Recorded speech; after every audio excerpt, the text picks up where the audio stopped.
देश के 8 राज्यों में एक भी कोरोना पॉजिटिव मरीज नहीं है। इन राज्यों में गोवा, मणिपुर, नागालैंड, अरुणाचल प्रदेश, दादर और नागर हवेली, सिक्किम, दमन दीव और लक्षद्वीप शामिल है। इन राज्यों में कोरोना का एक भी मरीज नहीं है।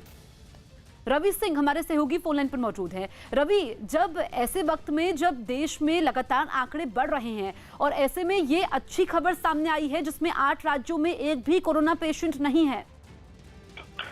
ये अच्छी खबर है और राहत देने वाली खबर है कि देश के 8 राज्य ऐसे हैं जहां पर कोरोना का संक्रमण नहीं है। कुछ इन 8 राज्यों में जैसे गोवा, अरुणाचल प्रदेश और मणिपुर, इसमें मामले सामने आए थे, लेकिन जो भी पॉजिटिव मामले हैं वो ठीक हो चुके हैं।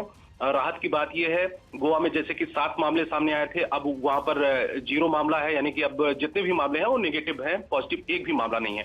तो ये राहत देने वाली बात है। सिक्किम, दमन दीव और बाकी जो राज्य हैं वहां पर एक भी मामला अभी तक नहीं आया है, लेकिन 3 राज्यों में आए थे वो ठीक हो चुके हैं।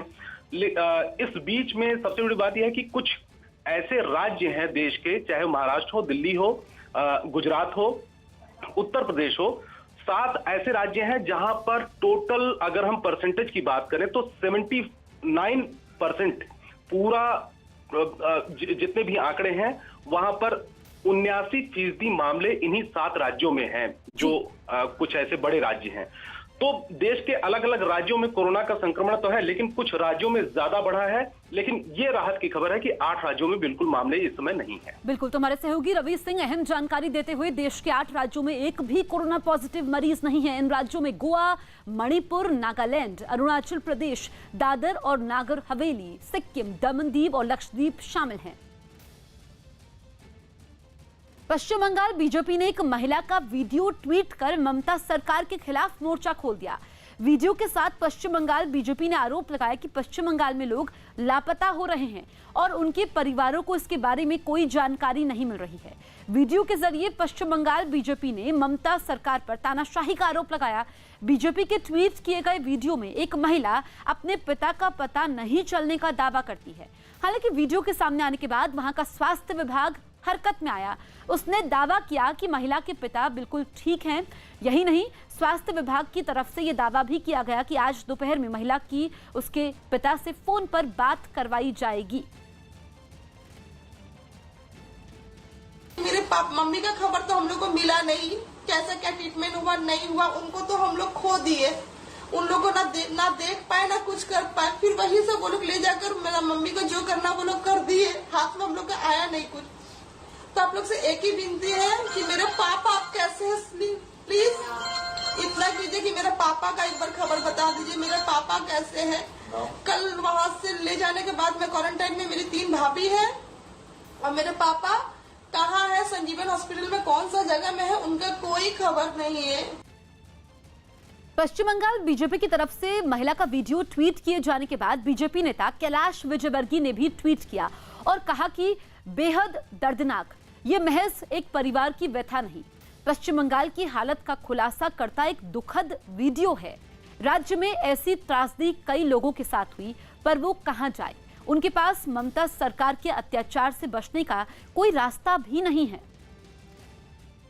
यही नहीं, बीजेपी नेता राहुल सिन्हा ने भी ममता सरकार पर हमला बोलते हुए कहा कि राज्य सरकार को महिला की मदद करनी चाहिए।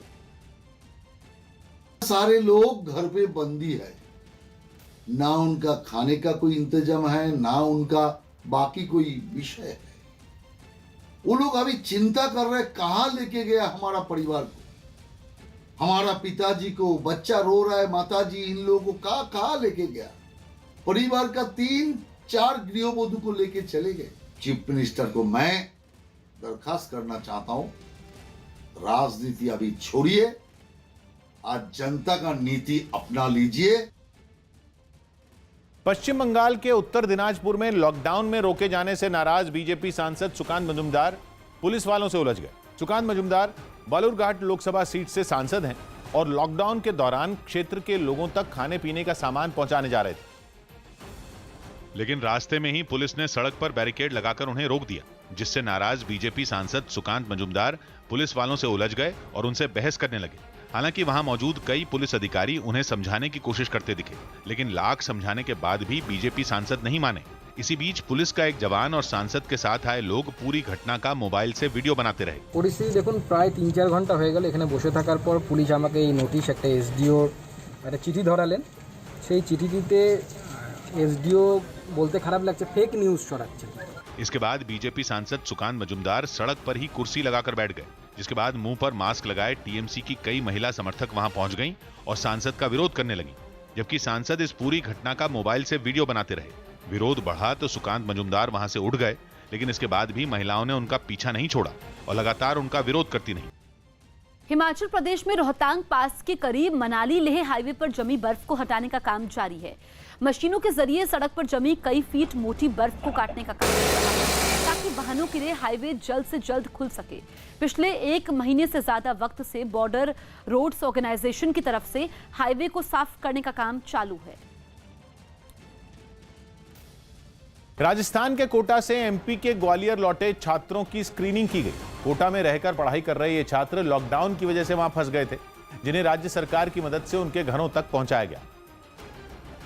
लेकिन उससे पहले ग्वालियर पहुंचे इन छात्रों को कोरोना की जांच के लिए एक अस्पताल लाया गया, जहां सभी के शरीर का तापमान मापा गया। इसके लिए सोशल डिस्टेंसिंग को ध्यान में रखते हुए इन छात्रों को एक दूसरे से कुछ फीट की दूरी पर बैठाया गया, जिसके बाद वहां मौजूद डॉक्टरों ने एक एक कर सबकी स्क्रीनिंग की और सब कुछ ठीक मिलने के बाद ही उन्हें वहां से जाने की इजाजत दी गई। वहाँ पढ़ाई करते थे ये लोग बच्चे, तो अभी यहाँ पे हम लोगों ने बुलाया उनको और उन्हें घर भेज रहे। राज्य सरकार की बसों से कुछ छात्र मंदसौर भी पहुंचे, जहां कृषि उपज मंडी परिसर में इन सभी की मेडिकल जांच और स्क्रीनिंग की गई ताकि उनकी सेहत के बारे में पता चल सके। घर लौटे इन छात्रों ने सीएम शिवराज सिंह को धन्यवाद भी दिया। एमपी गवर्नमेंट और सर कलेक्टर सर वगैरह सबको थैंक यू। उन्होंने जो भी हमारे लिए बहुत व्यवस्था की है बहुत ही अच्छी की है।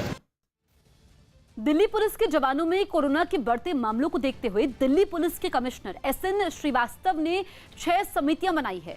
हर एक समिति को दिल्ली पुलिस का एक बड़ा अधिकारी देखेगा। ये समितियां दिल्ली के सभी थानों, पुलिस कॉलोनियों में जाकर और फील्ड में तैनात पुलिस वालों से मिलकर कोरोना से बचने के उपाय बताएगी। हर समिति के अधिकारी रोजाना इसके बारे में दिल्ली पुलिस के कमिश्नर को रिपोर्ट करेगी। तो कोरोना से बचाने की कवायद के तौर पर इसे देखा जा रहा है। दिल्ली पुलिस के कमिश्नर ने 6 कमेटी बनाई है और इस कमेटी को एक बड़ा अधिकारी देखेगा। कोरोना वायरस के मामले लगातार बढ़ रहे हैं पुलिस कर्मियों में भी। ऐसे में इससे निपटने के लिए पुलिस कमिश्नर ने 6 कमेटी बनाई है। लॉकडाउन के बीच पेरिस में एक आदमी ने बालकनी में बैठकर गाना गाया और लोगों का मनोरंजन किया। इस तरह उसने कोरोना से जारी जंग में लगातार ड्यूटी कर रहे डॉक्टरों और स्वास्थ्य कर्मियों का धन्यवाद दिया और उनका उत्साह बढ़ाने के लिए वो बालकनी में बैठ गया और गाने के साथ गिटार भी बजाता दिखा। इसके लिए उसने वहां एक माइक की भी व्यवस्था कर ली ताकि इलाके में रहने वाले ज्यादा से ज्यादा लोगों का मनोरंजन भी हो सके।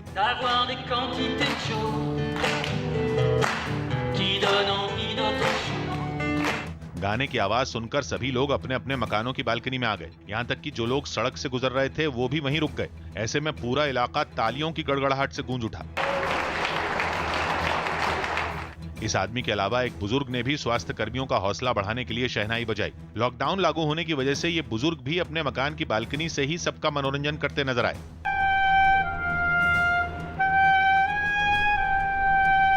एक लड़की बुजुर्ग के शहनाई बजाने का वीडियो अपने फोन में रिकॉर्ड करती भी दिखाई दी, जबकि कई लोग तालियां बजाकर उनकी हौसला अफजाई करते दिखे। अमेरिका में कोरोना का कहर थमने का नाम नहीं ले रहा है। अमेरिका में पिछले 24 घंटों में 3176 लोगों की कोरोना से मौत हो चुकी है। इसके साथ ही अमेरिका में कोरोना की वजह से मरने वालों का आंकड़ा 50,000 के करीब पहुंच गया है। तो अमेरिका में हालात काफी खराब हो चुके हैं। अमेरिका में पिछले 24 घंटों में 3176 लोगों की कोरोना से मौत हो चुकी है। इसके साथ ही अमेरिका में कोरोना की वजह से मरने वालों का आंकड़ा 50,000 के करीब पहुंच चुका है।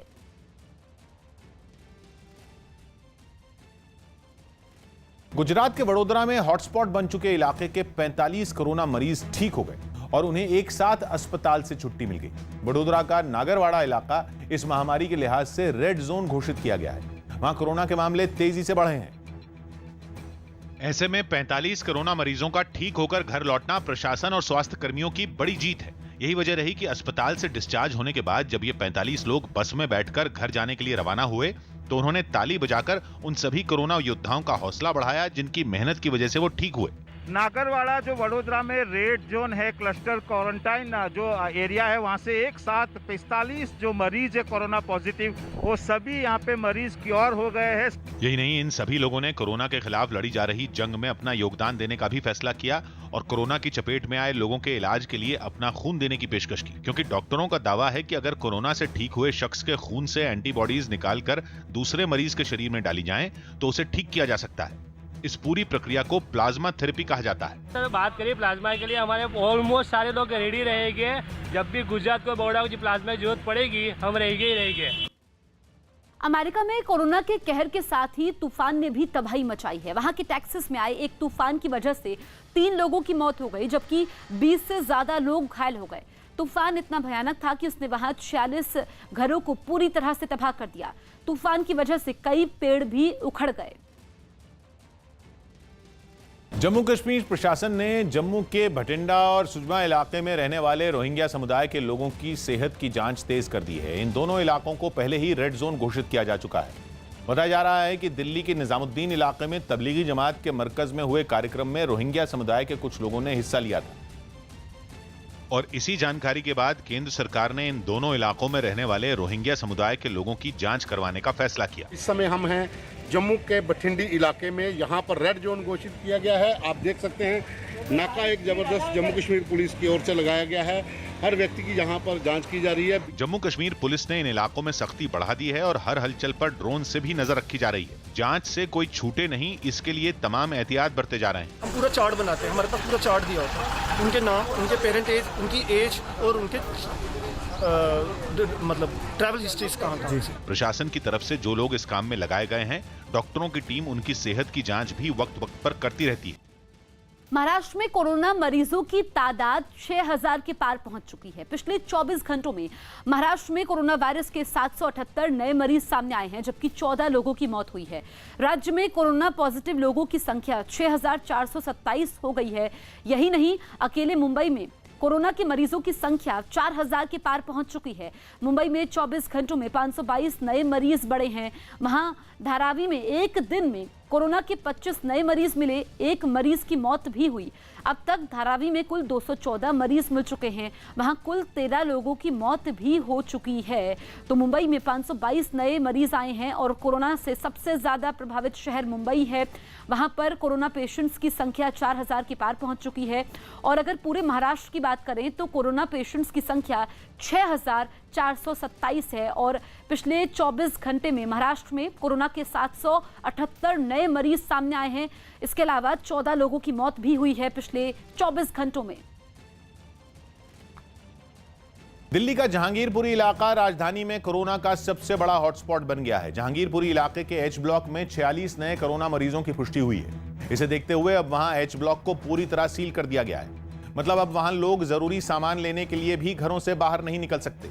इससे पहले जहांगीरपुरी इलाके के सी ब्लॉक में 31 कोरोना मरीजों की पुष्टि हुई थी और इलाके के पुलिस थाने में भी एक एएसआई का कोरोना टेस्ट पॉजिटिव आया था। कहा जा रहा है कि एएसआई से ही बाद में उसकी पत्नी को भी कोरोना हो गया। जहांगीरपुरी में अब तक पुलिस से जुड़े 7 कोरोना मरीजों की पुष्टि विभाग कर चुका है। महाराष्ट्र के नासिक में पुलिस ने 174 लोगों को हिरासत में लिया है। बताया गया कि ये सभी लोग अलग अलग गाड़ियों में अपने गांव जाने की कोशिश कर रहे थे, लेकिन खबर मिलने के बाद पुलिस ने सभी को हिरासत में ले लिया। पुलिस के मुताबिक जब इन लोगों को रोका गया उन्होंने वहां जमकर हंगामा भी किया। तो गांव जा रहे 174 लोगों को हिरासत में लिया गया। दरअसल लॉकडाउन है पूरे देश में और ऐसे वक्त में ये लोग गांव जाने की कोशिश कर रहे थे। इस बीच पुलिस ने इन सभी लोगों को हिरासत में लिया और जब पुलिस इनको हिरासत में ले रही थी तो सभी लोगों ने हंगामा किया। यूपी के शामली में तबलीगी जमात के प्रमुख मौलाना साद के फार्म हाउस पर दिल्ली पुलिस की क्राइम ब्रांच ने छापा मारा। कोरोना फैलाने की आपराधिक साजिश के केस में मौलाना साद को लंबे वक्त से ढूंढा जा रहा है, लेकिन अभी तक वो पुलिस के हत्थे नहीं चढ़ा है। इसीलिए दिल्ली पुलिस की क्राइम ब्रांच उसे ढूंढने शामली में उसके फार्म हाउस पर पहुंच गई। फार्म हाउस का गेट खोलकर क्राइम ब्रांच की टीम अंदर घुसी और वहां तलाशी अभियान शुरू कर दिया। क्राइम ब्रांच की टीम में कुछ पुलिस वाले मास्क लगाए भी नजर आए। पुलिस के साथ कुछ मीडिया कर्मी भी फार्म हाउस में घुसे और उन्होंने फार्म हाउस की देखरेख करने वाले एक आदमी से कुछ जानकारी लेने की कोशिश की। क्या हो रहा है यहाँ पे? ये क्या हो रहा है यहाँ पे? पता नहीं क्या हो रहा है, ये पुलिस वाले आ रहे हैं। कुछ देर बाद मीडिया कर्मियों को फार्म हाउस से बाहर कर दिया गया और पुलिस अंदर तलाशी लेती रही। काफी देर बाद पुलिस बाहर निकली, लेकिन उसके हाथ मौलाना साद नहीं लगा। बताया गया कि पुलिस ने फार्म हाउस में काम करने वाले कुछ लोगों से भी पूछताछ की, लेकिन वो लोग ये नहीं बता पाए कि मौलाना साद वहां कब आया था। पुलिस को जवाब नहीं मिला तो वो मीडिया के सवालों का जवाब भी नहीं दे पाई। जो मौलाना साहब नहीं मिल रहे हैं सर, क्या नाकामी मानते हैं सर? कुछ देर बाद मीडिया के सवालों से बचते हुए दिल्ली पुलिस की क्राइम ब्रांच की टीम वहां से गाड़ियों में बैठकर रवाना हो गई। गौतम बुद्ध नगर के शारदा अस्पताल से कोरोना के 4 मरीजों को ठीक होने के बाद डिस्चार्ज कर दिया गया। ये सभी मरीज 13 अप्रैल को अस्पताल में भर्ती हुए थे। ठीक होने के बाद अस्पताल से निकलने पर इन सभी मरीजों का माला पहनाकर स्वागत किया गया। साथ ही सभी ठीक हुए मरीजों को 14 दिन के लिए होम क्वारंटीन रहने की सलाह दी गई। महाराष्ट्र के मालेगांव में पुलिस ने लॉकडाउन का पालन कराने की कोशिश की तो भीड़ ने पुलिस पर हमला कर दिया। इस हमले में एक पुलिस चौकी को भी निशाना बनाया गया और कहा जा रहा है कि अचानक वहां भीड़ इकट्ठा हो गई। लोगों ने कुर्सियां उठाकर फेंकनी शुरू कर दी। रास्ता बंद करने के लिए पुलिस ने जो बल्लियां और बैरिकेड लगाए थे उन्हें भी गिरा दिया गया। भीड़ ने पुलिस चौकी को भी नहीं छोड़ा। कुछ लड़के अंदर घुसकर तोड़फोड़ करते नजर आए। जान बचाने के लिए पुलिस वालों को पीछे हटना पड़ा। हालांकि मदद के लिए जब और जवानों को भेजा गया तो वहां भगदड़ मच गई। पुलिस का दावा है कि वो लोगों से लॉकडाउन का पालन करने की अपील कर रही थी, लेकिन तभी भीड़ ने उस पर हमला कर दिया। कानपुर में लॉकडाउन तोड़ने वालों को सबक सिखाने के लिए पुलिस ने एक अनोखा तरीका निकाला। पुलिस ने वहां के सासामऊ इलाके में सड़क पर बने एक डिवाइडर पर कोरोना का एक छोटा पुतला लगाया। इसके बाद लॉकडाउन के नियम को तोड़कर वहां से गुजर रहे लोगों से पुलिस ने कोरोना के पुतले से माफी मंगवाई। नियम तोड़ने वाले लोग कोरोना के पुतले के सामने खड़े होकर बेवजह बाहर नहीं निकलने की कसम खाते दिखाई दिए।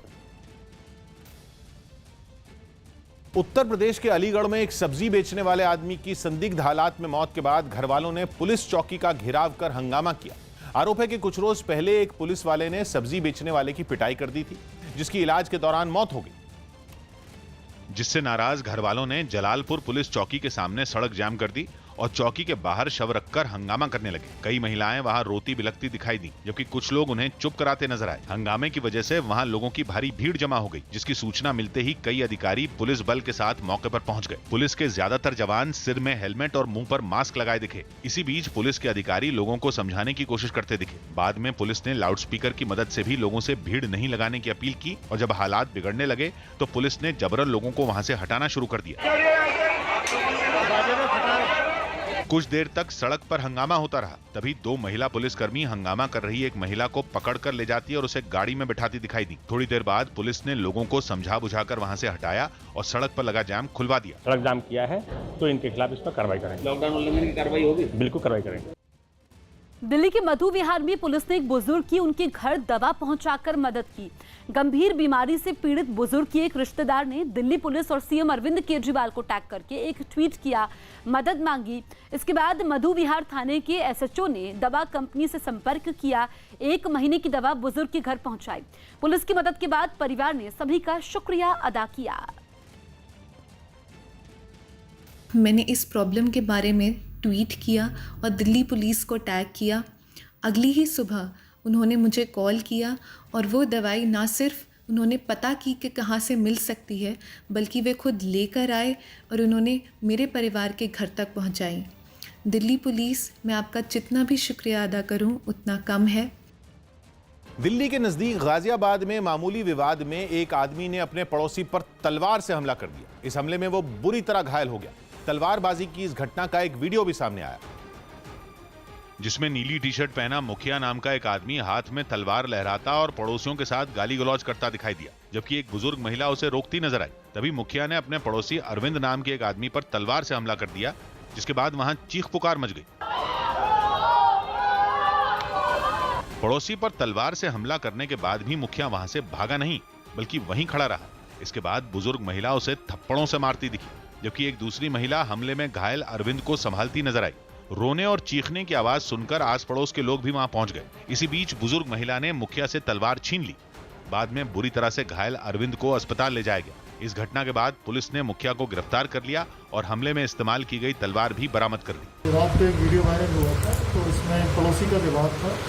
एक व्यक्ति को इसमें चोट लगी थी सर में, हमलावर को गिरफ्तार कर लिया गया है। पीएम नरेंद्र मोदी आज देश भर की ग्राम पंचायतों के प्रतिनिधियों से वीडियो कॉन्फ्रेंसिंग के जरिए बातचीत करेंगे। इसके साथ ही राष्ट्रीय पंचायती राज दिवस के मौके पर पीएम मोदी ई ग्राम स्वराज पोर्टल और एक मोबाइल ऐप भी लॉन्च करेंगे। देश भर की ग्राम पंचायतों के प्रतिनिधियों से बातचीत करने से पहले पीएम मोदी ने ग्रामीण विकास और पंचायती राज मंत्री नरेंद्र सिंह तोमर को एक चिट्ठी लिखी और कहा कि कोरोना के संकट से निपटने में पंचायती राज के तमाम योद्धा प्रेरणा के स्रोत हैं। तो सरपंचों से पीएम मोदी बातचीत करेंगे। आज पंचायती राज दिवस भी है और ऐसे में सुबह 11 बजे सामाजिक दूरी को बनाते हुए वीडियो कॉन्फ्रेंसिंग के जरिए वो तमाम ग्राम पंचायतों के सरपंचों से बात करेंगे। इससे पहले पीएम मोदी ने एक ट्वीट भी किया और इस बात की जानकारी दी। साथ ही ये भी कहा कि पंचायतों के सरपंचों से बात करने के लिए उन्हें इंतजार रहेगा।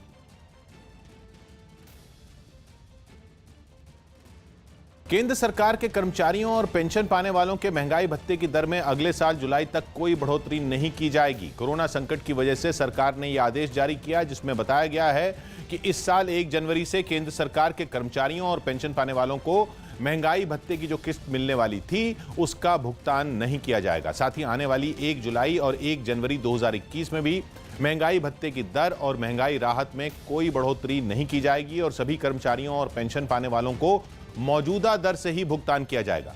आदेश में यह भी बताया गया कि सरकार जैसे ही 1 जुलाई 2021 से महंगाई भत्ते और महंगाई राहत की किस्त जारी करने का फैसला लेगी, तब 1 जनवरी 2020 से 1 जनवरी 2021 तक की 3 किस्तों की दर भी उसमें जोड़ दी जाएगी। इससे 1 जुलाई 2021 के बाद महंगाई भत्ता फिर से सामान्य स्तर पर पहुंच जाएगा। लेकिन केंद्रीय कर्मचारियों और पेंशन पाने वालों को इस साल 1 जनवरी से अगले साल 30 जून तक का बकाया यानी अरियर नहीं दिया जाएगा। बिहार के मुजफ्फरपुर में पीएम मोदी की अपील पर गमछा बनाने का काम तेज कर दिया गया है। पीएम मोदी ने लोगों से अपने मुंह को गमछे से ढकने की अपील की थी, जिसके बाद खादी ग्रामोद्योग संघ गमछा बनाने के काम में तेजी से जुट गया है। बताया गया कि उन्होंने अब तक 5000 गमछों की सप्लाई कर दी है। 50,000 गमछों के मिले ऑर्डर के काम को पूरा किया जा रहा है। 2 शिफ्टों में लोग गमछा बनाने में जुटे हुए हैं।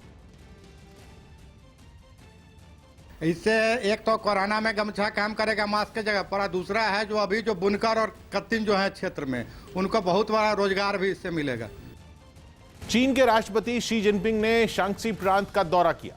कोरोना के संकट से उबरने और लॉकडाउन हटाने के बाद चीन लगातार पटरी पर लौटने की कोशिश कर रहा है और इसके लिए चीन के राष्ट्रपति भी लोगों का हौसला बढ़ा रहे हैं। उन्होंने वुहान के बाद शांक्सी प्रांत का दौरा किया। शांक्सी प्रांत के शियान शहर में वो लोगों के बीच पहुंचे। उन्होंने कई दुकानदारों से भी बात की। इसके अलावा वो वहां के कुछ रेस्टोरेंट में भी पहुंचे। बड़ी संख्या में लोगों ने उनका स्वागत किया। शी जिनपिंग ने भी हाथ हिलाकर लोगों को धन्यवाद दिया। शियान शहर में ही उन्होंने कई बड़ी फैक्ट्रियों का भी दौरा किया। ट्रक बनाने वाली एक कंपनी की यूनिट में भी वो पहुंचे।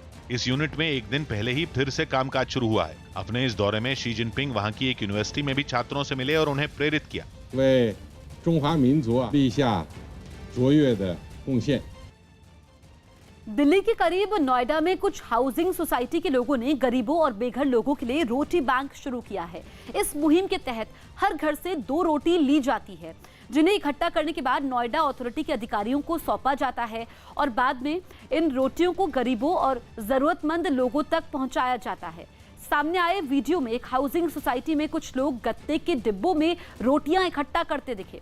अलग अलग जगहों से इकट्ठा की गई इन रोटियों को बाद में नोएडा अथॉरिटी के अधिकारी अपने दफ्तर लेकर पहुंचे, जिन्हें जरूरतमंद लोगों में बांटा गया। यहाँ लगभग 7X में ढेर सारी सोसाइटीज़ हैं, तो उन सोसाइटीज़ के सारे किचन को, कम्युनिटी किचन को हम जोड़ देंगे तो ज़्यादा से ज़्यादा रोटियाँ इकट्ठी हो पाएंगी और एटलीस्ट एक टाइम का जो खाना है उनको बेसिकली सब्जी के साथ ये रोटी मिल पाएगा।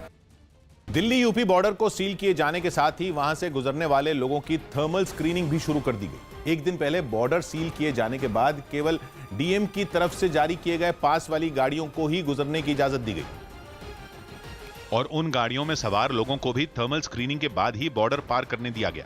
जिस किसी के शरीर का तापमान सामान्य से ज्यादा पाया गया, पुलिस ने तुरंत उसकी गाड़ी को लौटा दिया। वापस करी गाड़ी। थर्मल स्क्रीनिंग के अलावा डीएम की तरफ से जारी किए गए पास की भी जांच की गई। पुलिस की सख्ती से जरूरी सेवाओं से जुड़े कुछ ऐसे लोगों को भी परेशानी हुई जिनके पास बॉर्डर पार करने का पास नहीं था। अप्लाई फॉर द पास, अभी पास अप्रूवल पे पेंडिंग है, तो मेरी मिस्टेक नहीं है ना, मेरे एचआर वाले कह रहे हैं आप ज्वाइन करो। दिल्ली नोएडा बॉर्डर पर दूसरे दिन ज्यादा गाड़ियां नहीं दिखीं, लेकिन दिल्ली गाजियाबाद बॉर्डर का हाल अलग रहा। वहां बॉर्डर सील होने के बाद भी कई गाड़ियां नजर आईं। हालांकि पुलिस ने जरा भी कोताही नहीं बरती और बेवजह घूम रही सभी गाड़ियों को बॉर्डर से लौटा दिया। ये जो गाड़ियां हैं ये बेवजह ही सड़कों पर घूम रही हैं, इनके पास कोई अथॉरिटी लेटर, इसलिए गाड़ियों को वापस भेजा जा रहा है। पुदुचेरी में एक कांग्रेस विधायक ने अस्पताल में डॉक्टरों के सामने झुककर उनका अभिवादन किया। कांग्रेस विधायक ने कोरोना के मरीजों के इलाज में लगे इन डॉक्टरों की दिन रात की मेहनत का आभार जताया और कई बार इनके सामने झुककर सभी का सम्मान किया। तो पुदुचेरी में विधायक डॉक्टरों के आगे झुके, इनका सम्मान किया। कांग्रेस एमएलए ने डॉक्टरों की जो भूमिका है उसकी तारीफ की और इनके सम्मान में सिर झुकाया। नवी मुंबई में लॉकडाउन तोड़ने वालों पर ड्रोन से निगरानी की जा रही। पुलिस को जानकारी मिली थी कि इलाके में कई लोग घरों से बाहर निकलकर घूम रहे हैं, जिसके बाद पुलिस वालों ने पूरे इलाके की ड्रोन कैमरों से निगरानी तेज कर दी। जिन इलाकों में ड्रोन पहुंचा वहां घरों से बाहर निकले लोग भागते हुए दिखाई दिए। कुछ लोग तो इतने लापरवाह दिखे कि एक साथ झुंड बनाकर खड़े नजर आए। एक रिहायशी इमारत की छत पर भी कई लोग एक साथ खड़े दिखे। इनमें कुछ लोग तो छोटे बच्चों को लेकर भी घूमते दिखे और जब ड्रोन इस इमारत की छत पर पहुंचा तो सभी लोग तुरंत भाग गए। एक इमारत की छत पर कुछ लोग एक साथ बैठकर खाना खाते नजर आए और जब ड्रोन इनकी छत के ऊपर पहुंचा तो ये लोग उठकर अपने घरों में चले गए। पुलिस वालों ने बताया कि जिन इलाकों में पहुंचने में परेशानी होती है वहां निगरानी के लिए ड्रोन का इस्तेमाल किया जा रहा है और लॉकडाउन तोड़ने वालों के खिलाफ सख्त कार्रवाई भी की जा रही है। वडगर खड़ी किनारे पे हमें 10 लोग मिले, इनको हमने अरेस्ट करके इनके खिलाफ ऑफेंस रजिस्टर किया है। मुस्लिम देशों के संगठन ओआईसी यानी ऑर्गेनाइजेशन ऑफ इस्लामिक कॉरपोरेशन की ओर से भारत में मुस्लिमों के प्रति भेदभाव के आरोपों को सरकार ने गलत और दुर्भाग्यपूर्ण करार दिया है। केंद्र सरकार के सूत्रों के मुताबिक ओआईसी गलत बयान दिया है जो बेहद दुखद है। भारत ने दो टूक कहा कि ओआईसी को कोरोना वायरस के खिलाफ लड़ाई को सांप्रदायिक रंग नहीं देना चाहिए। इससे पहले ओआईसी की तरफ से रविवार को एक बयान जारी कर कहा गया था कि भारत में ऐसा माहौल बनाया गया है कि कोरोना के फैलने के पीछे मुस्लिम समुदाय के लोग हैं। कांग्रेस अध्यक्ष सोनिया गांधी ने कोरोना संकट के बीच ही बीजेपी पर तीखा हमला बोला। कांग्रेस कार्य समिति के सदस्यों के साथ वीडियो कॉन्फ्रेंसिंग के दौरान उन्होंने बीजेपी पर नफरत का वायरस फैलाने का आरोप तक लगा दिया। साथ ही उन्होंने इस बात पर भी चिंता जताई कि लॉकडाउन का दूसरा दौर खत्म होने के बाद की सूरत भी साफ नहीं दिख रही। The central government does not appear to have a clear idea on how the situation will be managed after May the 3rd. Sonia Gandhi के बयान के बाद कोरोना पर राजनीति भी शुरू हो गई। बीजेपी पर नफरत का वायरस फैलाने का आरोप लगाकर सोनिया गांधी ने स्पष्ट कर दिया कि कोरोना के खिलाफ लड़ाई में कांग्रेस सरकार के साथ तो जरूर खड़ी होगी, लेकिन बीजेपी के खिलाफ मुद्दों पर लड़ाई जारी रहेगी। और उसी रणनीति के तहत कांग्रेस कार्य समिति ने कोरोना से लड़ाई में राज्य सरकारों की राय को नजरअंदाज करने का मुद्दा भी उठा दिया। कोविड के खिलाफ लड़ाई की रणनीति हर स्थान के लिए वहां की विशेष परिस्थितियों के अनुरूप होनी चाहिए, न कि ऊपर बैठकर और एक ही निर्णय सभी पर एक सिरे से थोपकर लागू करना चाहिए। वहीं सोनिया गांधी के बयान पर सरकार ने पलटवार करने में देर नहीं लगाई। Actually, it is the other way around. We are not bringing in communalism or anything. They are culprits of dividing the society. Why you are want to do? The whole country is one. Rajasthan के भरतपुर में corona के इलाज के नाम पर लोगों को धोखा देने वाले एक फर्जी डॉक्टर को पुलिस ने हिरासत में लिया। आरोपी की फर्जी डॉक्टर न केवल लोगों का इलाज कर रहा था बल्कि अपने क्लिनिक में लोगों को भर्ती भी करता था। इसकी खबर मिलने के बाद पुलिस ने उसके क्लिनिक पर छापा मारा तो पता चला कि उस शख्स के पास डॉक्टर की कोई डिग्री तक नहीं थी। फर्जी डॉक्टर को हिरासत में लेने के बाद पुलिस ने उसके क्लिनिक को भी सील कर दिया। डिग्री न होने के बावजूद उनके द्वारा उनका ट्रीटमेंट किया जा रहा है। सामने वार्ड बनाया हुआ है और उसमें उन पेशेंट को भर्ती किया हुआ है। उस सूचना पर मेडिकल डिपार्टमेंट द्वारा उस वार्ड को सील कर दिया गया है और उनके द्वारा FIR दर्ज कराई गई है। लॉकडाउन के बीच सरकार ने कई योजनाओं के तहत गरीबों की करोड़ों रुपए की आर्थिक मदद की। वित्त मंत्रालय के आंकड़ों के मुताबिक प्रधानमंत्री गरीब कल्याण योजना के तहत 33 करोड़ से ज्यादा गरीबों को 31,000 करोड़ रुपए से ज्यादा की आर्थिक मदद दी गई। जनधन योजना के तहत 20 करोड़ से ज्यादा महिलाओं के खातों में 10,000 करोड़ रुपए से ज्यादा डाले गए। इतना ही नहीं, करीब 3 करोड़ बुजुर्गों, विधवाओं और विकलांगों को 1,400 करोड़ रुपए दिए गए। वित्त मंत्रालय के आंकड़ों के मुताबिक पीएम किसान योजना की पहली किस्त के तौर पर 8 करोड़ किसानों को 16,000 करोड़ रुपए ट्रांसफर किए गए। अलग अलग कंपनियों में काम कर रहे करीब 10.5 लाख कर्मचारियों के खाते में उनके पीएफ खाते से करीब 160 करोड़ रुपए ट्रांसफर किए गए। महाराष्ट्र में समाजवादी पार्टी के विधायक रईस शेख की उस चिट्ठी पर विवाद खड़ा हो गया जिसमें उन्होंने महाराष्ट्र सरकार और बीएमसी से अस्पताल में भर्ती कोरोना मरीजों को रमजान के महीने में रोजे रखने की इजाजत देने की अपील की।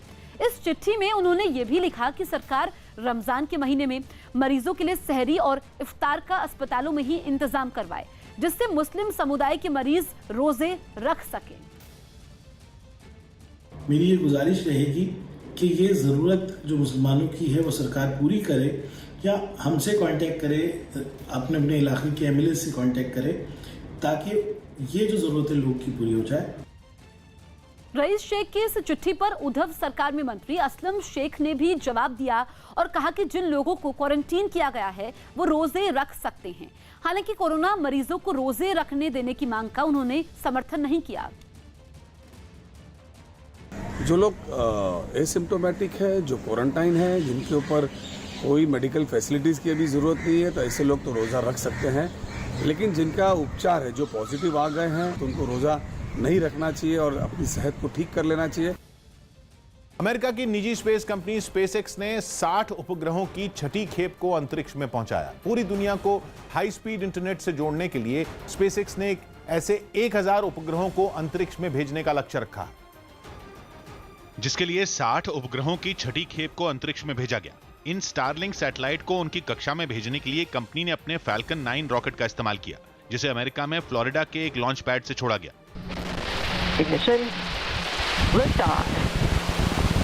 कुछ देर तक उड़ने के बाद रॉकेट का पहला हिस्सा अलग हो गया और दूसरा इंजन चालू हो गया।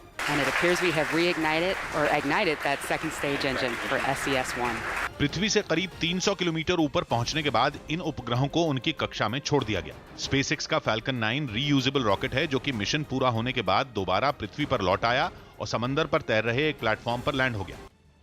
राजस्थान के स्वास्थ्य मंत्री ने दावा किया कि उनके राज्य में केवल कोरोना वायरस की वजह से किसी की मौत नहीं हुई है। उन्होंने दावा किया कि राज्य में जिन कोरोना पॉजिटिव मरीजों की मौत हुई उन्हें कई और बीमारियां भी थी। उनको अन्य बीमारियां भी है और एज फैक्टर भी, डायबिटीज़ है, हाइपरटेंशन है या हार्ट की डिजीज़ है। इस तरह की जो गंभीर बीमारियों वाले लोग हैं जिनका इम्यून सिस्टम कमज़ोर हो गया, उन लोगों की कैजुअलिटी हुई। अकेले कोविड की वजह से किसी की मृत्यु राजस्थान में आज तक नहीं हुई। पश्चिम बंगाल के बांकुड़ा में वेतन नहीं मिलने से नाराज मजदूरों ने एक कारखाने के बाहर जमकर हंगामा किया। मजदूरों का आरोप है कि पिछले 3 महीने से उन्हें वेतन के नाम पर 1 रुपया तक नहीं मिला, जिससे नाराज मजदूरों ने कारखाने के बाहर हंगामा किया और गेट पर बड़े बड़े पत्थर बरसाए। कई मजदूर गेट पर लात मारते दिखे तो कुछ मजदूर गुस्से में गेट को जोर जोर से हिलाते नजर आए। हंगामा कर रहे मजदूरों का आरोप है कि उन्हें 3 महीने से वेतन नहीं दिया गया है, जिससे उनके सामने भूखों मरने की नौबत आ गई है। और हम लोग का 3 महीना का पेमेंट हो गया है सर, बोला 1 महीना का पेमेंट आपका फरवरी का देंगे 15 तारीख को, अभी तक 1 रुपया भी नहीं मिला हुआ है। काफी देर तक कारखाने के बाहर मजदूरों का हंगामा चलता रहा, लेकिन हंगामा कर रहे मजदूरों के बीच सोशल डिस्टेंसिंग नाम की कोई चीज नहीं दिखी। कोरोना वायरस ना फैले इसके लिए वहां मौजूद ज्यादातर मजदूरों ने न तो मास्क लगा रखा था और न ही कपड़े की मदद से नाक और मुंह को ढक रखा था। इसी बीच एक मजदूर ने अधिकारियों पर कारखाने की कॉलोनी से बाहर निकालने की धमकी देने का आरोप लगाया। यहाँ का अधिकारी लोग बोल रहा है कॉलोनी खाली करवा देंगे, धमकी है, पैसे हम लोग मांग रहे हैं। मध्य प्रदेश के जबलपुर में एक बच्ची का जन्मदिन मनाने के लिए उसके साथ पड़ोस में रहने वाले लोग अपनी अपनी छतों पर जमा हो गए। लॉकडाउन की वजह से बच्ची के माता पिता ने उसका जन्मदिन अपनी घर की छत पर मनाया। इस मौके पर आस पड़ोस में रहने वाले लोग भी अपनी छतों पर जमा हुए। केक कटने के बाद तालियां बजाकर खुशी जताई। जन्मदिन मनाते वक्त सभी लोगों ने सोशल डिस्टेंसिंग का भी पूरा ख्याल रखा। जबलपुर में बच्ची का जन्मदिन छत पर मनाया गया। आप देखिए, केक काटा गया और बाकायदा आस पड़ोस के लोग भी अपनी अपनी छतों पर पहुंचे। जन्मदिन मनाया गया, साथ ही सोशल डिस्टेंसिंग का पूरा पालन किया गया। केक काटकर और पड़ोसियों ने भी ताली बजाकर बच्ची का जन्मदिन सेलिब्रेट किया।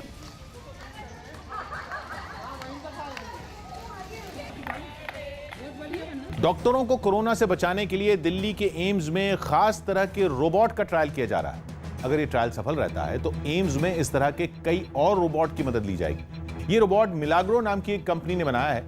इस रोबोट की मदद से डॉक्टर मरीजों के पास जाए बिना उन पर नजर रख सकते हैं। मतलब ये रोबोट डॉक्टर और मरीजों के बीच एक पुल की तरह काम करता है। दिल्ली के एम्स में फिलहाल इस रोबोट का ट्रायल चल रहा है। मतलब इस रोबोट को परखा जा रहा है कि ये डॉक्टरों के कितना काम आ सकता है।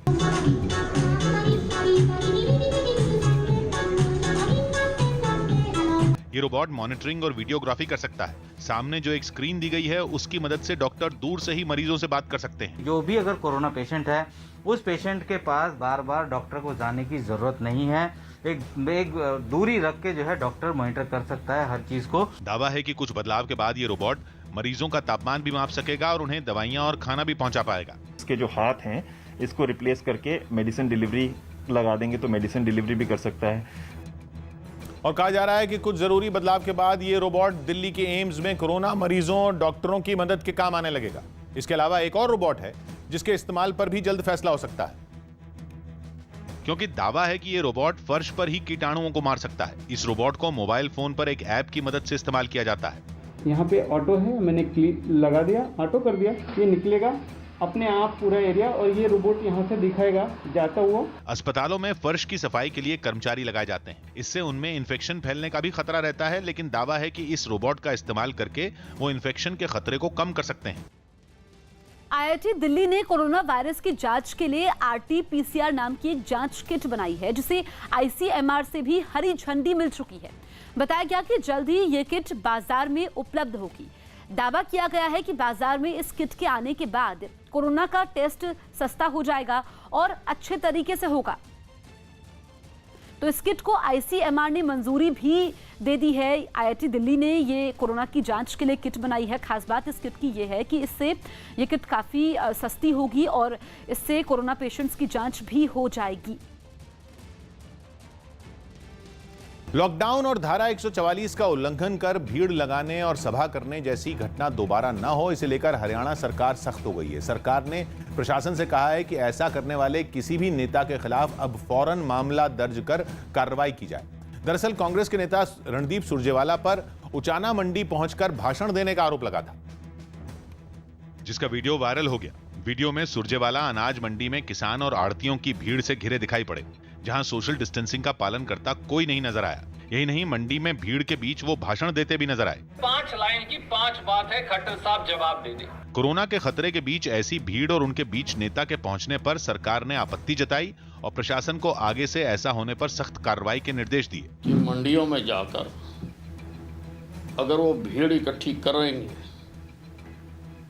तो मजबूरन हमें सख्त कार्रवाई करनी पड़ेगी।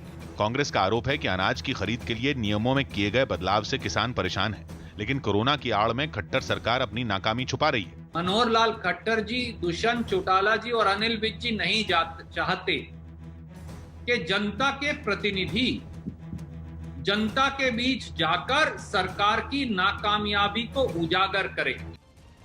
भारत के विदेश मंत्री एस जयशंकर और अमेरिका के विदेश मंत्री आर पोम्पियो के बीच फोन पर बातचीत हुई। दोनों देशों के विदेश मंत्रियों के बीच हुई बातचीत में कोरोना से निपटने को लेकर चर्चा हुई। कोरोना के खिलाफ जंग में दोनों देशों के बीच सहयोग, दवा और मेडिकल उपकरणों की उपलब्धता बनाए रखने पर भी बातचीत हुई। कोरोना संकट से निपटने के लिए वित्त मंत्रालय ने बड़े आर्थिक पैकेज को अंतिम रूप दे दिया है। सूत्रों के मुताबिक प्रधानमंत्री से चर्चा के बाद वित्त मंत्री निर्मला सीतारामन जल्द इस पैकेज का ऐलान कर सकती हैं और बताया जा रहा है कि इस आर्थिक पैकेज में छोटे कारोबारियों और दुकानदारों को राहत मिल सकती है। इस आर्थिक पैकेज में MSME सेक्टर यानी छोटे, लघु और मध्यम उद्योगों पर भी ध्यान दिया जा सकता है, क्योंकि लॉकडाउन का सबसे ज्यादा असर इन्हीं उद्योगों पर पड़ा है। माना जा रहा है कि अर्थव्यवस्था को पटरी पर लाने के लिए इस सेक्टर पर फोकस करने का फैसला किया गया है। पीएम ने 83 साल के बुजुर्ग बीजेपी नेता ओपी बब्बर से फोन पर बातचीत की। इस बातचीत के बाद ओपी बब्बर ने बताया कि पीएम का फोन आते ही वो चौंक गए थे, लेकिन बाद में पीएम ने उन्हें बताया कि उन्होंने उनका हालचाल जानने के लिए कॉल किया है। उन्होंने कहा बब्बर जी बताओ आपका क्या हाल है। मैंने कहा जी ठीक है। परिवार के बारे में पूछा। उन्होंने कहा कि मैं आज बैठा हुआ था, मैंने सोचा एक ऐसे लोगों से, सीनियर कार्यकर्ताओं से बात करूं जो जिनकी उंगली पकड़ के मैंने सीखा है और यहाँ तक पहुँचा हूँ। लॉकडाउन और सोशल डिस्टेंसिंग का पालन करने की हिदायत मिलने के बावजूद बिहार के गया में इसकी खुलेआम धज्जियां उड़ाई गई। सरकारी दफ्तर के बाहर राशन लेने के लिए सैकड़ों लोग जमा हो गए, जिन्हें वहां पहुंचे पुलिस वालों ने हटा दिया। भीड़ इतनी थी कि उनको हटाने के लिए पुलिस वालों को भी काफी देर तक कोशिश करनी पड़ी। इससे पहले सुबह से ही दफ्तर के बाहर लोग राशन लेने पहुंच गए और थोड़ी ही देर में वहां सैकड़ों लोगों की भीड़ जुट गई। जैसे जैसे समय बीता, लोगों का जमावड़ा भी बढ़ता चला गया। राशन तो नहीं मिला, लेकिन भीड़ इतनी बढ़ गई कि दफ्तर के बाहर लोगों की लंबी लाइन लग गई। जब एक लाइन काफी नहीं पड़ी तो भीड़ खुद ही 2 लाइनों में बढ़ गई। आप देख सकते हैं कि महिलाओं की और पुरुषों की अलग अलग लंबी कतारें हैं। सोशल डिस्टेंसिंग की धज्जियां उड़ रही हैं। दफ्तर के बाहर इकट्ठा हुई भीड़ देख पुलिस वालों के भी होश उड़ गए और उन्होंने लाउडस्पीकर की मदद से लोगों से घर जाने की अपील की। आप लोग अपने अपने घर जाइए, कोई मिलेगा राशन, जाइए। लेकिन पुलिस की अपील का भी लोगों पर कोई असर नहीं हुआ, जिसके बाद कुछ पुलिस वालों ने दफ्तर के बाहर खड़े लोगों पर हल्का लाठीचार्ज किया और उन्हें वहां से भगा दिया। फिलीपींस के रिजाल में लॉकडाउन तोड़ने वालों को पुलिस ने सजा दी। बाहर निकलने पर रोक होने के बावजूद ये लोग सड़क पर घूम रहे थे, लेकिन पुलिस ने इनको पकड़ लिया और कान पकड़कर मेढक की तरह उछलते हुए चलने की सजा दी। मोटरसाइकिल और स्कूटर लेकर घूमने निकले लोगों को भी सजा दी गई। पुलिस ने ऐसे लोगों को हेलमेट लगाकर पैदल चलवाया। फिलीपींस के राष्ट्रपति लॉकडाउन तोड़कर बाहर घूमने वालों को गोली मारने तक का आदेश दे चुके हैं, लेकिन उनकी इस चेतावनी का भी वहां खास असर नहीं दिखा है। कोरोना वायरस के खतरे के बीच यमन के कई शहरों में आई बाढ़ ने भारी तबाही मचा दी। हालांकि यमन में कोरोना वायरस के अब तक ज्यादा मामले सामने नहीं आए हैं, लेकिन इसके बावजूद अचानक आई बाढ़ ने लोगों को मुसीबत में डाल दिया। तेज लहरों में एक आदमी बहता नजर आया। हालांकि वहां मौजूद कुछ लड़कों ने अपनी जान जोखिम में डालकर उसे बचा लिया। कई इलाकों में तेज बारिश ने लोगों की परेशानी दुगनी कर दी। लोग जहां तहां फंस गए। सैलाब में कई भारी भरकम गाड़ियां तक खिलौनों की तरह बहती नजर आईं। कई लोगों के घरों में भी पानी घुस गया। The heavy rain destroyed everything. इस बाढ़ की वजह से यमन में कोरोना वायरस से निपटने की तैयारियों पर भी असर पड़ा। टीवी कलाकार सना शेख ने फेसबुक पर एक मौलाना का वीडियो शेयर किया है, जिसमें वो रमजान के समय मस्जिदों में नहीं जाने और घरों में ही नमाज पढ़ने की अपील करते नजर आए। रमजान के पूरे महीने में आपको अपने अपने घरों में तरावीह की नमाज पढ़नी है, कुरान पाक की तिलावत करनी है। किसी भी मस्जिद में जाकर पश्चिम बंगाल के झाड़ग्राम में एक जूनियर पुलिस कांस्टेबल ने पुलिस लाइन में कई पुलिसकर्मियों को बंधक बना लिया। इतना ही नहीं, उसने कई राउंड फायरिंग भी की। और सामने आए एक वीडियो में विनोद कुमार नाम का junior police constable police line की एक इमारत की छत पर नजर आया। कुछ देर बाद इमारत से गोलियां चलने की आवाज भी सुनाई दी। गोलियों की आवाज सुनकर इलाके में सनसनी फैल गई। लोग पुलिस लाइन के बाहर जमा हो गए। जो लोग किसी काम से पुलिस लाइन के पास वाली सड़क से गुजर रहे थे, पुलिस ने उन्हें दूसरा रास्ता पकड़ने को कह दिया। कई घंटों की कोशिश के बाद भी जब हालात नहीं सुधरे तो अर्धसैनिक बल को बुलाना पड़ा। अर्धसैनिक बल के जवान मौके पर पहुंचे और पूरे इलाके को घेर लिया। कोरोना से जारी लड़ाई के बीच निजी एयरलाइन स्पाइस जेट अपने यात्री विमानों का इस्तेमाल जरूरी सामान ढोने के लिए कर रही है। कोरोना की वजह से ज्यादातर उड़ानें बंद है। ऐसे में दवाइयों और जरूरी चीजों की कमी ना हो, इसके लिए स्पाइस जेट ने अपने यात्री विमानों में सामान ढोना शुरू कर दिया। सामने आए वीडियो में स्पाइस जेट के एक यात्री विमान में यात्रियों के बैठने वाली जगह पर दवाइयां, मास्क और दूसरा जरूरी सामान रखा मिला। स्पाइस जेट के मुताबिक वो अब तक करीब 4000 टन जरूरी सामान ढो चुके हैं। महाराष्ट्र के पंढरपुर में कोरोना से निपटने के लिए अब तक शहर के 20,000 लोगों की स्क्रीनिंग की जा चुकी है। पंढरपुर नगर परिषद ने इस बीमारी को फैलने से रोकने के लिए यह जिम्मा संभाला है। ताकि लोगों के शरीर का तापमान मापकर वक्त रहते कोरोना संदिग्धों की पहचान हो सके। इसके लिए नगर परिषद के कुछ कर्मचारी हाथों में दस्ताने पहनकर और मास्क लगाकर अलग अलग इलाकों में लोगों के बीच पहुंचे और एक एक कर उनकी स्क्रीनिंग की। हाउस टू हाउस जाके एक स्क्रीनिंग का काम शुरू किया हुआ है।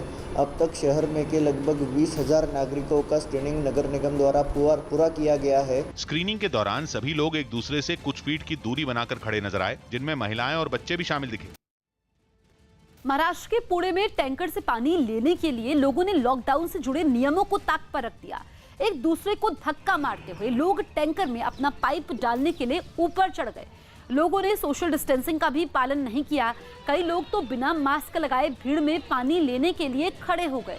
इलाके के लोगों ने आरोप लगाया कि जब से लॉकडाउन लागू हुआ है तब से पानी के टैंकरों में भी कटौती कर दी गई है, जिससे इलाके में पानी का संकट बढ़ता जा रहा है। कोरोना के खतरे को देखते हुए ओडिशा के कटक में 25 इंजीनियरों की एक टीम डॉक्टरों और सफाई कर्मियों के लिए पर्सनल प्रोटेक्टिव इक्विपमेंट यानी पीपीई किट बना रही है। पीपीई किट में मास्क, दस्ताने, इन्फेक्शन से बचाने वाला चश्मा और कोट जैसी चीजें होती हैं। इसे डॉक्टरों की सुरक्षा किट भी कहते हैं, जिसकी मांग तेजी से बढ़ रही है। कटक जिले में तो 25 इंजीनियरों की एक टीम ने शुरुआत में 6 उपकरण बनाए हैं। इनमें सबसे खास है फेस शील्ड। ये हेलमेट की तरह ही है। ये मास्क मुंह और नाक को तो ढक देता है, लेकिन आंखों को कवर नहीं कर पाता। इसी को देखते हुए भुवनेश्वर में ऐसी फेस शील्ड बनाई गई है जो वजन में हल्की है और कीमत में सस्ती। इसमें एक बेल्ट भी दी गई है जिसे सिर पर बांधना होता है। इससे पूरा चेहरा ढका जा सकता है। फेस शील्ड के अलावा भुवनेश्वर की ये टीम मास्क, दस्ताने और इन्फेक्शन से बचाने वाला खास चश्मा भी बना रही है। इस टीम ने शुरुआत में ये सभी उपकरण भुवनेश्वर नगर निगम को मुफ्त में देने का फैसला किया है। हरियाणा के पलवल में लॉकडाउन का पालन करवाने के लिए पुलिस ड्रोन की मदद ले रही है। पुलिस की एक टीम इलाके में ड्रोन से निगरानी करती नजर आई। ड्रोन से पुलिस को उन संकरे इलाकों पर नजर रखने में मदद मिल रही है जहां पुलिस की गाड़ी नहीं जा सकती।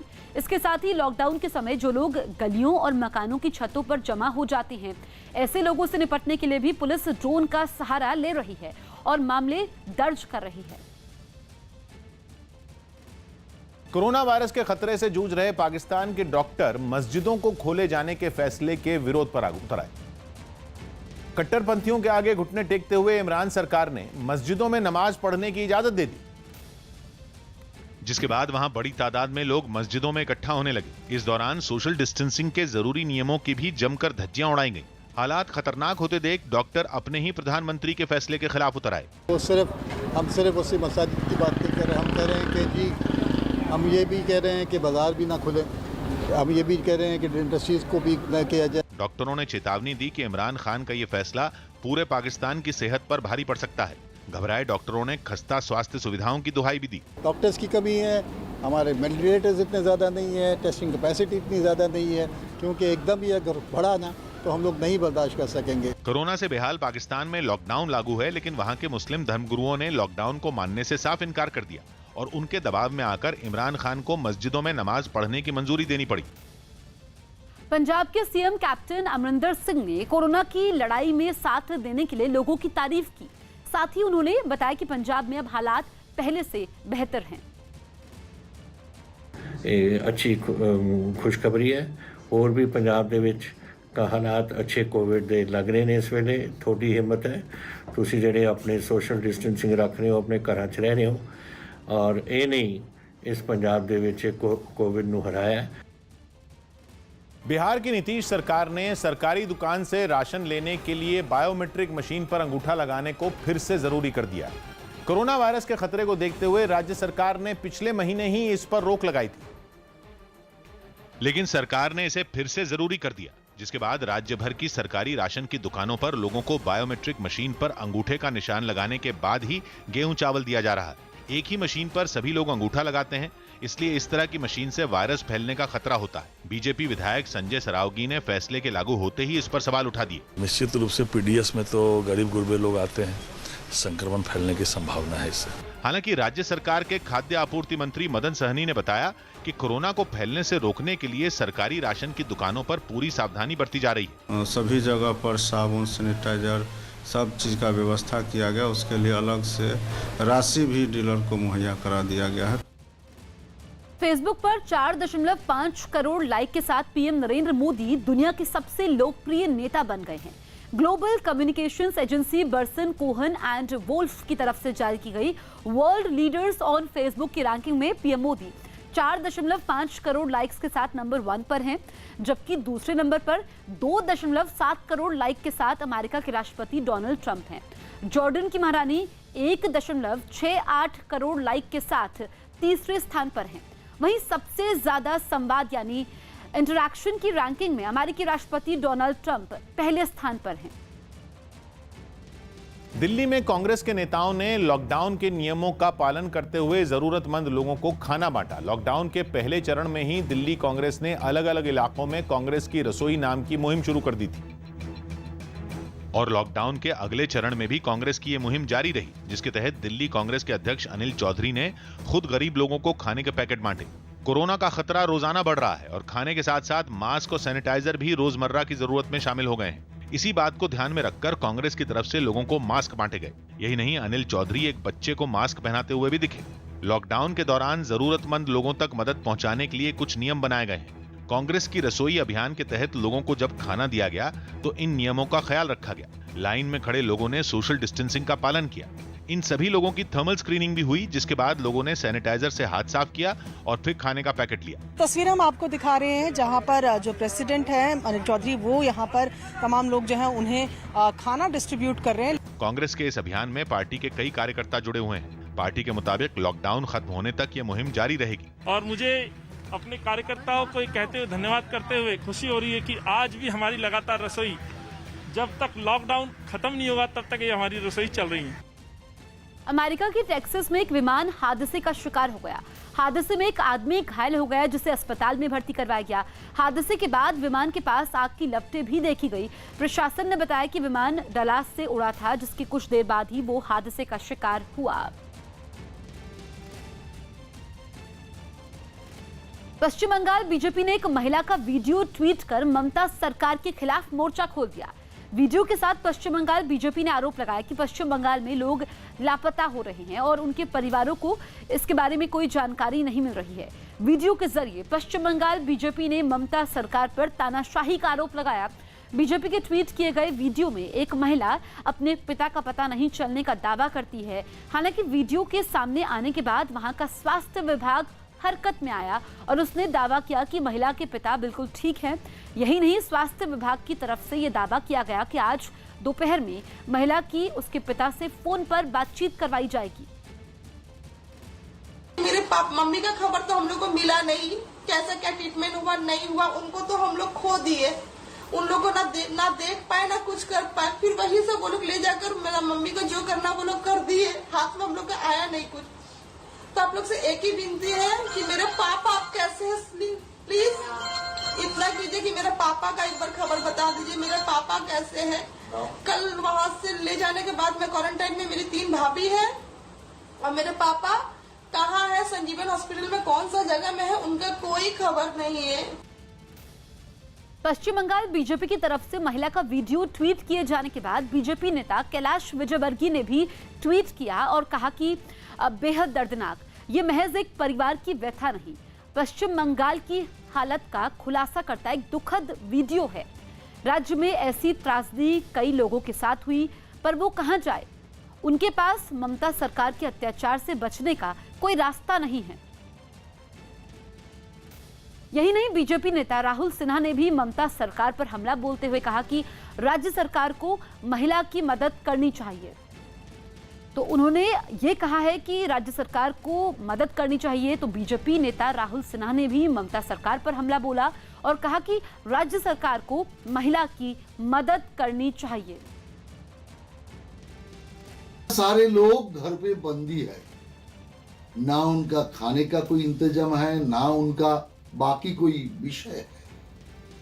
वो लोग अभी चिंता कर रहे कहां लेके गया हमारा परिवार को, हमारा पिताजी को। बच्चा रो रहा है, माताजी इन लोगों को कहां लेके गया। परिवार का 3-4 गृहबधू को लेके चले गए। चीफ मिनिस्टर को मैं दरखास्त करना चाहता हूं, राजनीति अभी छोड़िए, आज जनता का नीति अपना लीजिए।